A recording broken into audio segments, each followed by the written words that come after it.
باباجان مهتاجیان ژورنالیست و فیلمساز تاجیک که قبلا در شبکه تلویزیون سینما و حالا در کینوستودیو تاجیک فیلم و سازمان بین المللی طبیبان بدون مرز کار میکند، روز 25 دکتر سال 2022 در صحیفه‌اش در فیسبوک خبر داد که اخیراً در نزدیکی جای کارش هدف حمله افباشان قرار گرفت، ولی با گذشت بیش از یک هفته تا حال نفران گناهگار را دستگیر نکردند.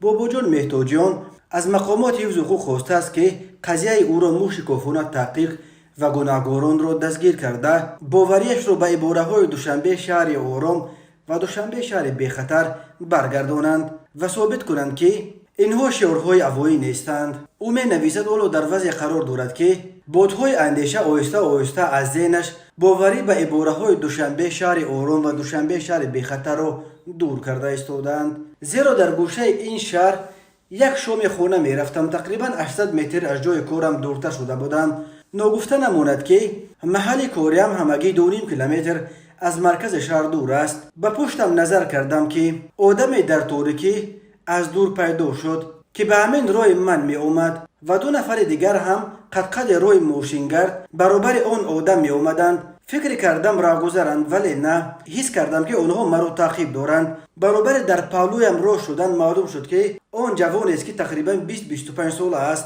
و در پشت سرش کمتر موی دوانده است. در یک دست سیگار داشت و دست دیگرش را در جیب کورتکه جگری گذاشته بود. در پهلویم راه شده سوال کرد که کجا می روی؟ گفتم خانه می روم. در برابر سوال و جواب دوباره چنان محکم به چشم راستم زد که دیگر چیزی را ندیدم. از بینیم خون جاری شد. الکی 2 دیگرم اومده پیشم را گرفته بودند. در حالت شوک فرار کردم به سوی کارخانه.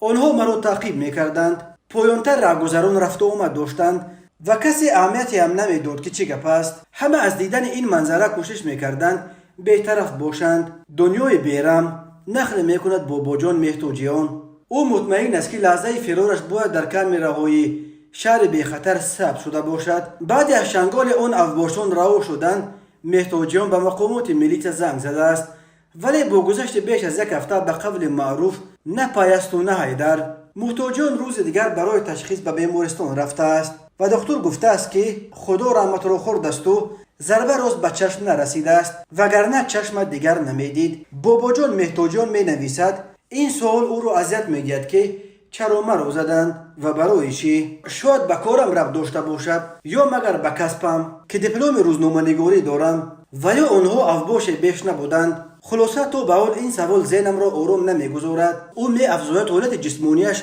کم کم به اعتدال آمده ایستاده است، ولی حالت روانیش هنوز هم خوب نیست و چشم ضرب خورده‌اش حالا هم خیره می‌بیند، زیرا ضربه سخت به چشم تاثیر خودش را رسانیده است.